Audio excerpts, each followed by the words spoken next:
आपका ना सबसे पहला क्वेश्चन होता है कि ग्रीस का टूरिस्ट वीजा मैं अप्लाई तो कर रहा हूँ, क्या मेरा अप्रूव होगा या फिर रिफ्यूज तो नहीं आ जाएगा। ट्रैवल हिस्ट्री के बिना वीजा मिल जाएगा। रिक्वायर्ड डॉक्यूमेंट्स तो पता है पर डीपली कुछ नहीं पता डॉक्यूमेंट्स के बारे में, और प्रोसेस भी अच्छे से नहीं क्लियर। और एंड में मेरे इस टूरिस्ट वीजा को अप्लाई करने में ज्यादा खर्चा तो नहीं आएगा। तो जब हम वीजा अप्लाई करते हैं ना, बहुत सारी कंफ्यूजन हो जाती है और एक छोटी सी गलती भी आपका वीजा रिफ्यूज करवा सकती है। पर आज मैं ट्राई करूंगा इस वीडियो में आपके सारे डाउट्स तो क्लियर हो ही जाएं, प्लस टूरिस्ट वीजा की सच्चाई भी आपको पता लग जाए और कम कॉस्टिंग में पहली बार में ही आपका वीजा सक्सेसफुली आ जाए। और ये वीडियो ना सबके लिए नहीं है, ये वीडियो सिर्फ उनके लिए है जो कि जेन्युइनली अपना अप्लाई करके वीजा लेना चाहते हैं और समझना चाहते हैं डीपली सारी चीजें। ऊपर ऊपर से तो हमें बहुत सारी चीजें पता होती हैं क्योंकि आजकल रील का जमाना है। ग्रीस के ना हम बहुत सारे अप्रूवल्स अभी तक ले चुके हैं। अगर आप ग्रीस का वीजा अप्लाई करना चाहते हो और इसके अलावा आप अगर हमें कॉल करना चाहते हो तो कॉल भी कर सकते हो। तो मेरा नाम है रमन, आप देख रहे हैं ग्रैब माई वीजा। तो चलिए अभी इस वीडियो को स्टार्ट करते हैं।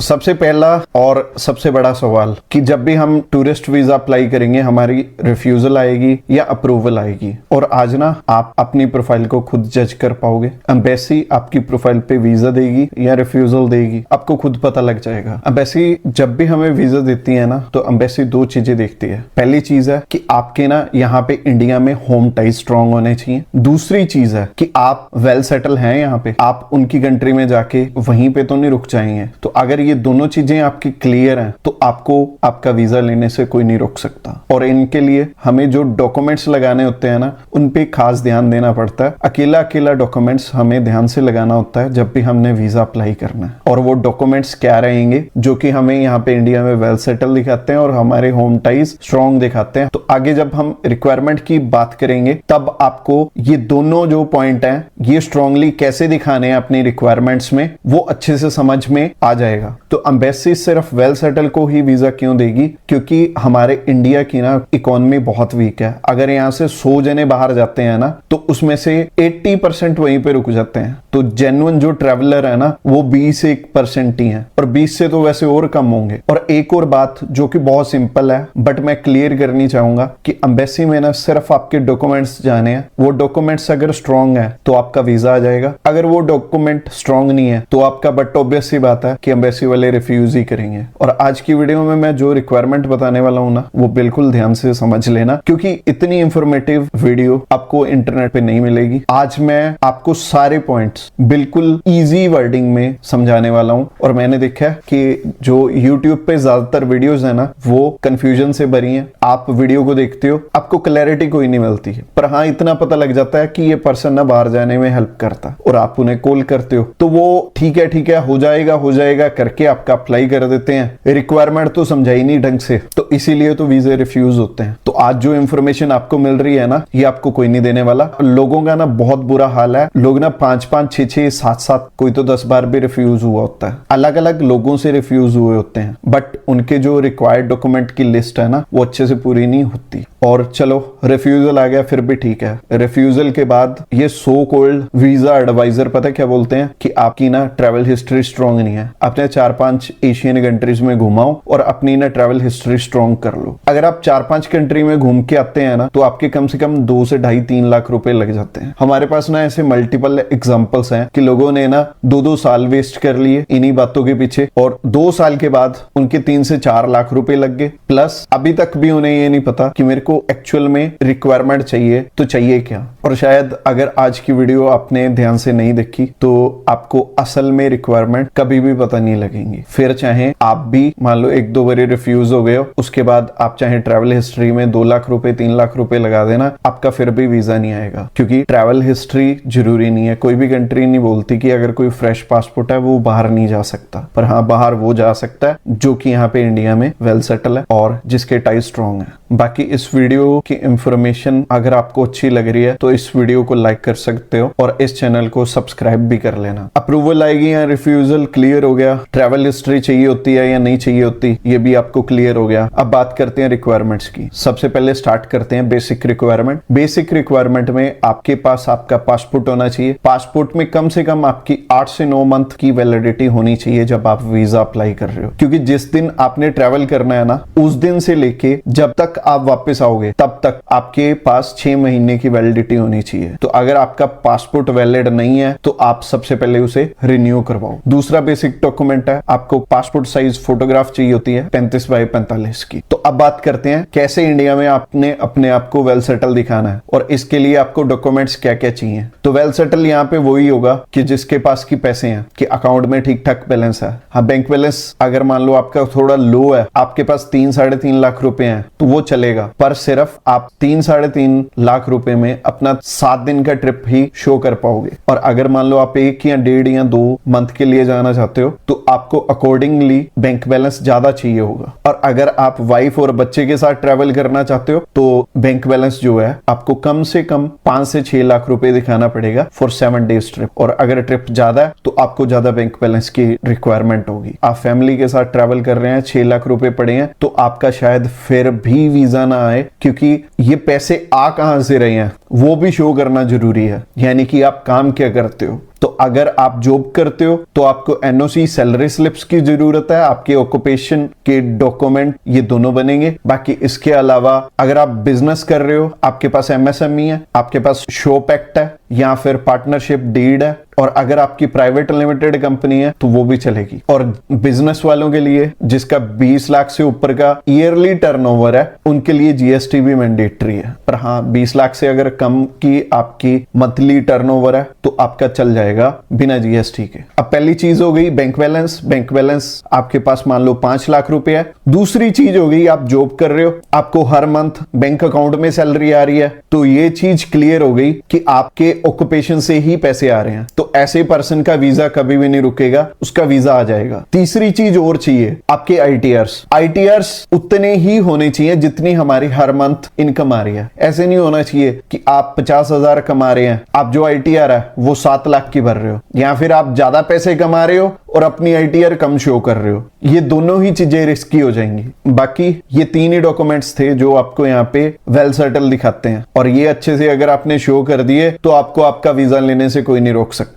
अब मैंने इस वीडियो में बता तो दिया है, पर अभी भी अगर समझ में नहीं आया तो कोई बात नहीं, अगले डॉक्यूमेंट समझो, उसके बाद मैं आपको बताता हूं कि आपने आगे क्या करना है। अगले डॉक्यूमेंट्स हैं अपने होम टाइज स्ट्रॉन्ग दिखाने के। तो होम टाइज स्ट्रॉन्ग उसी के होते हैं जिसका कि यहाँ पे मान लो मैरिज हो रखी है और मैरिज सर्टिफिकेट है, और अगर मैरिज सर्टिफिकेट नहीं है तो आपके पासपोर्ट पे अगर आपके स्पाउस का नेम है तो वो भी चलेगा। इसके अलावा आपके अगर बच्चे हैं तो बच्चों का बर्थ सर्टिफिकेट भी चलेगा। ये दोनों चीजें सिर्फ मैरिड पर्सन को चाहिए होंगी। ज्यादातर शेनेगन कंट्रीज में आपको प्रॉपर्टी वैल्यूएशन की जरूरत नहीं है। अगर आप बनवा भी लेते हो तो वीएफएस वाले आपको वापस कर देते हैं। तो इसके बाद आगे एम्बेसी की भी कुछ एक रिक्वायरमेंट होगी कि वो सारी चीजें भी होने चाहिए। और एम्बेसी की पहली रिक्वायरमेंट है आपका visa application form, covering letter, itinerary, hotel booking, air ticket booking और ट्रैवल इंश्योरेंस। और इसमें जो वीजा एप्लीकेशन फॉर्म है, बहुत सारे लोग खुद अप्लाई करने का तो सोचते हैं, गलत एप्लीकेशन फॉर्म फिल करके एम्बेसी में चले जाते हैं। तो असल में ये सिस्टम क्या है कि ये time to time application form change करते रहते हैं। तो अगर आप गलत एप्लीकेशन फॉर्म फिल करके एम्बेसी में चले गए तो वो आपसे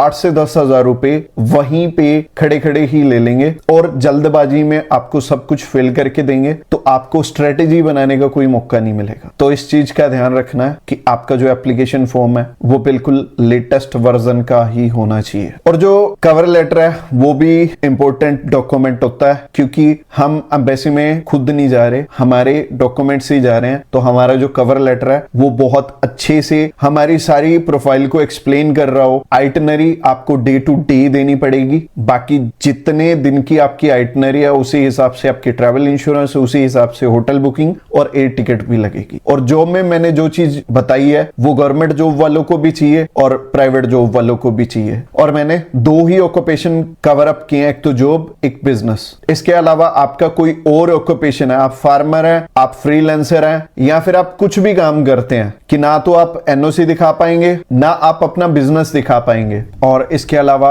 आप अगर हमें कॉल करना चाहते हो तो कॉल भी कर सकते हो। बाकी अगर आप बेल्जियम का टूरिस्ट वीजा अप्लाई करना चाहते हो, डिस्क्रिप्शन बॉक्स में लिंक है, आप हमें व्हाट्सएप कर सकते हो। हमारे जो ऑफिस टाइमिंग है ना 9 to 6 है, और अगर 9 to 6 आप कॉल कर रहे हो तो बहुत अच्छी बात है। अगर आप रात को इस वीडियो को देख रहे हो तो आप व्हाट्सएप करना, हम रेडी हैं आपकी हेल्प करने के लिए। बाकी अभी बात करते हैं प्रोसेस की। तो प्रोसेस में सबसे पहली चीज, अगर आप हमारे थ्रू अप्लाई करोगे तो आपके रिक्वायर्ड डॉक्यूमेंट्स पे खास ध्यान दिया जाएगा। सबसे पहले आपको बताया जाएगा कि आपके कौन कौन से डॉक्यूमेंट्स पूरे हैं, कौन कौन से डॉक्यूमेंट्स इस टाइम अनकंप्लीट हैं। सबसे पहले जो अनकंप्लीट डॉक्यूमेंट्स हैं उन्हें पूरा करवाने को बोलेंगे, नहीं तो अगर इनकंप्लीट डॉक्यूमेंट्स लगाते हैं ना तो हमारे जो चांसेस हैं वीजा के वो कई बार कम हो जाते हैं। हमने एक और चीज नोट की है कि शेनेगन में बहुत सारी कंट्रीज हैं जिनमें की लेबर शॉर्टेज चल रही होती है, तो वो जानबूझ के ना टूरिस्ट वीजा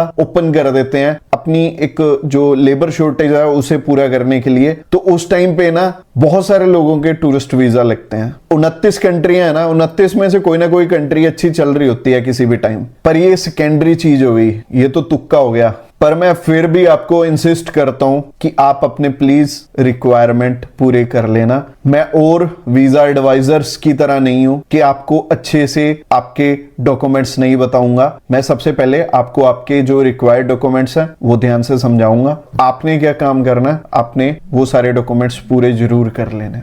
बाकी रिक्वायरमेंट अच्छे से पूरी हो गई तो सबसे पहला काम रहेगा अपॉइंटमेंट का। अब आप अपॉइंटमेंट हमारे थ्रू भी कर सकते हो, आप ये अपॉइंटमेंट खुद भी कर सकते हो, आप आगे का जितना प्रोसेस है खुद भी कर सकते हो। पर जो हमारा फी स्ट्रक्चर रहेगा वो मार्केट में सबसे लोएस्ट है। लोएस्ट होने की वजह से अगर आप हमारे थ्रू अप्लाई करते हैं और कंपेयर करते हैं कि आप खुद अप्लाई करते हैं, अगर आप हमारे थ्रू अप्लाई करते हैं तो आपका 17 से 18 हजार रुपए में अप्लाई हो जाएगा, including embassy fees, including appointment charges, including हमारे भी चार्जेस। पर अगर आप खुद अप्लाई करते हैं तो आपके 25 से 30 हजार रुपए भी लग जाते हैं कई बार। तो अच्छी बात है ना, एक तो आपकी कॉस्टिंग कम लगेगी, दूसरी बात यह है अगर आप एक्सपीरियंस्ड नहीं हो तो एक एक्सपीरियंस्ड पर्सन ही आपकी फाइल रेडी करेगा तो वो अच्छा रहेगा, उसमें गलती की गुंजाइश नहीं होगी। और आपको भी अच्छे से पता है कि एक छोटी सी गलती की वजह से किसी का भी वीजा रिफ्यूज हो जाता है, और ट्रैवल एक्सपर्ट की आपको हेल्प ले लेनी चाहिए। तो अगर आप हमारे थ्रू अप्लाई करोगे तो आपको ज्यादा बेनिफिट होने वाला। सबसे पहला काम है अपॉइंटमेंट। हम सिर्फ अपॉइंटमेंट के चार्जेस ही आपसे मंगवाते हैं, और अपॉइंटमेंट के चार्जेस नियर अबाउट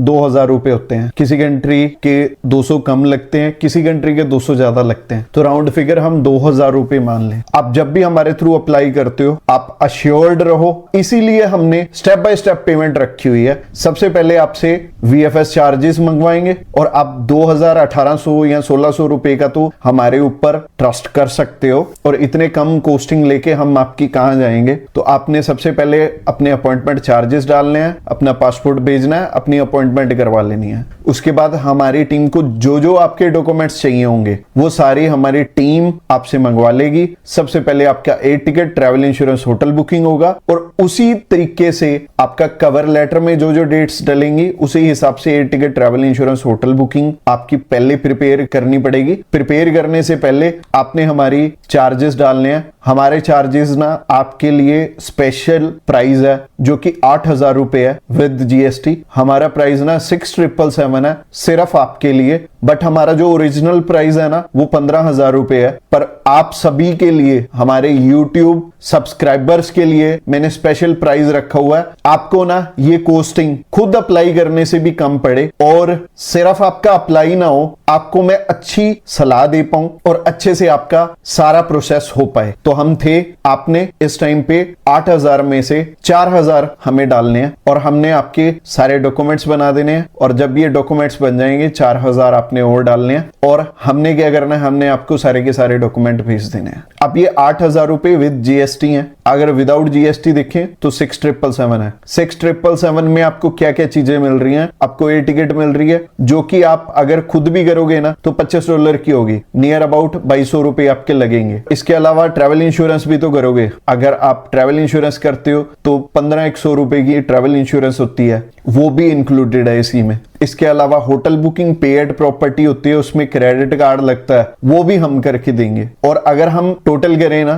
तो 3700 रुपए सिर्फ इसी चीज के बन जाते हैं। और आप भी सोच सकते हो कि हमारा मार्जिन कितना कम है और इतने कम मार्जिन पे हम ऑपरेट कैसे कर रहे हैं, ये भी आप चीज सोच रहे होगे। देखो, जो आपसे ज्यादा पैसे ले रहे हैं ना, जो मान लो 50,000 ले रहे हैं या 1 लाख ले रहे हैं, आपको ये लगता होगा कि वो अच्छे से आपका काम करके देंगे, बट नहीं, उन्होंने अपना 50,000 या 1 लाख रुपया बना लिया। बट हाँ, अगर हमारी बात करें ना, अगर हमने मार्केट में सरवाइव करना है तो हमें रिजल्ट ओरिएंटेड बन के चलना पड़ेगा। हमें आपका वीजा लाके देना पड़ेगा और वीजा लेने के लिए आपकी रिक्वायरमेंट अच्छे से पूरी करवानी पड़ेगी। और हमने ये चीज पॉसिबल की भी है मार्केट में, शायद इसीलिए हम सरवाइव कर पाए हैं अभी तक। पिछले 8 साल से मैं इसी फील्ड में हूं और आप हमारे अब तक के जितने भी वीजास लगे हैं वो इंस्टाग्राम पे भी चेकआउट कर सकते हो। तो होता क्या है, जब भी किसी का वीजा लगता है, कम पैसे में लगता है, तो वो ना आगे रेफरेंसेस देता है, प्लस अपने फैमिली मेंबर्स के लिए वो हमें बेझिझक चुन सकता है, किसी को भी हमारा नंबर शेयर कर सकता है। और मैं यही चाहता हूं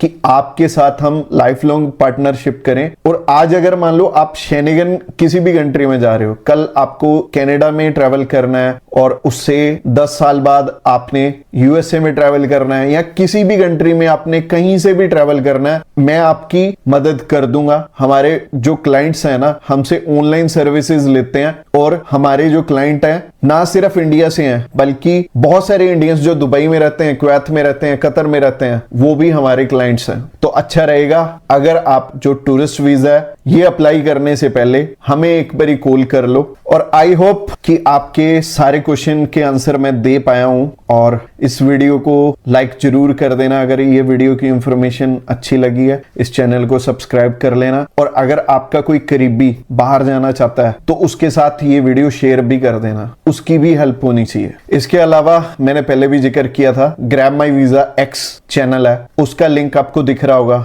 और grab my visa x channel पे हम सारी की सारी अपनी जो सक्सेस स्टोरीज हैं वो भी डालते हैं और वो आपने जरूर से चेकआउट करनी है।